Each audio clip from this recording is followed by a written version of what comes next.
لەگەڵاتنی وەرزی سەرما لە بازاڕەکانی ئەولێر خواست لەسەر قەل و قازی خۆماڵی زیادی کردووە. قاز و قەل لە کوردەواریدا وا باوە لە سەرمادا دەخورێت. هەر کات لەسەر سفرە دەبینرێت وەک نیشانەیەک بۆ هاتنی سەرما و سۆڵا سەیر دەکرێت. بۆیە لەگەڵ بارینی یەکەم بەفریش ڕاستەوخۆ خەڵک بیری بۆ لایە و جۆرە خواردنانە دەچێت.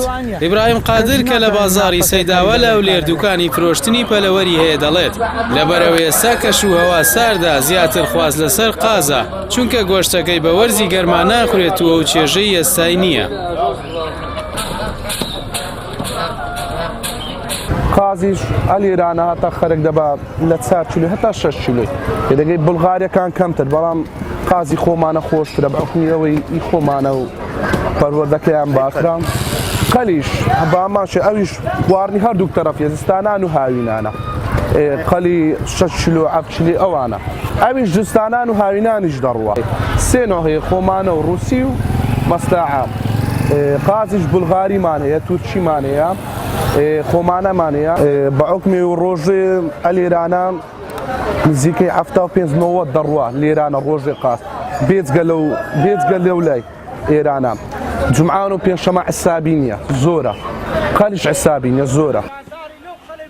هەروە ڕزگار لوقمان کاویش هەر لە بازاڕی سەیداوە دوکانی فرۆشتنی پەلەوەری هەیە باس لەوە دەکات کە لە بازاردا جۆری پەلەوەر زۆرن. قاز و قەل و مریشک و کەڵەباب و چین و ماچین و مراوی خۆمانە و مراوی تورکی و چەندین جۆری تری پەلەوەر هەیە.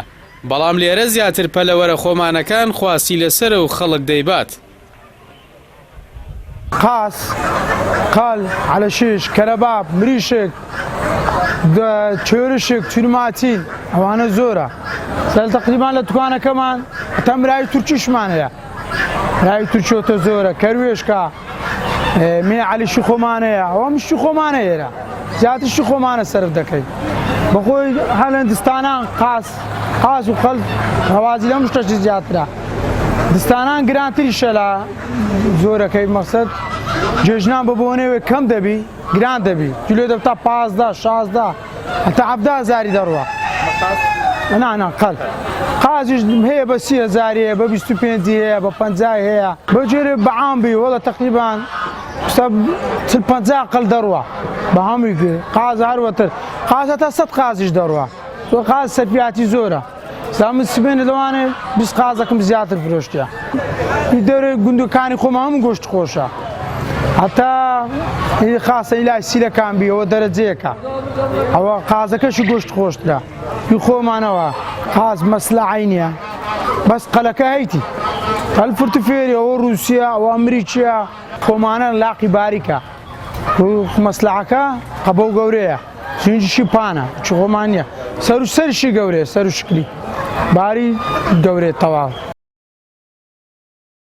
ئەستا لە هەرێمی کوردستان بەشێک لە وڵاتیان پرۆژەی جیاوازی پەلەوەریان هەیە. ئەو پرۆژانە سوودێکی گرنگی بۆ کەرتی ئابووری ناوخۆیی هەیە بەڵام پشتیوانیەکی تەواوی نییە لەلایەن حکوومەتەوە بۆ پەرەپێدانی کەرتی پەلەوەری کە هەندێک جار خاوەن پرۆژەکان تووشی زیان دەبن.